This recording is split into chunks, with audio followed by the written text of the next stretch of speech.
Welcome to Luca and Miguel. Enjoy the video. You start by preparing the essentials.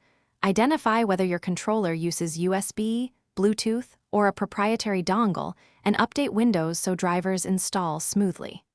Once done, plug in the cable or insert batteries. If Bluetooth, enable pairing on your PC. Make sure any manufacturer software or Steam Big Picture is ready to accept the device. This first step reduces connection errors and explains why firmware and OS updates matter. They provide compatibility and fix stubborn pairing bugs. You now configure drivers and input mapping.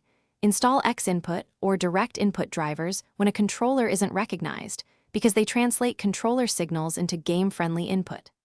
Next, map buttons in Steam, the controller app or third-party software, and test analog sticks and triggers to confirm axes respond. Calibrate dead zones and sensitivity so small thumb movements aren't ignored, and save a profile for each game, which prevents constantly redoing settings and explains why profiles streamline play.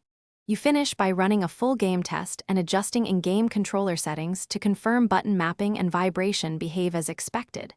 If problems persist, repair the device, try a different USB port, or reinstall drivers. These steps resolve most recognition issues because they reset the connection pipeline. Make sure firmware and OS stay updated and export profiles when possible. Doing so prevents repeat setup. One key tip: if analog drift appears, recalibrate or replace the stick module. Thanks for watching and please subscribe. It's the best investment you'll ever make.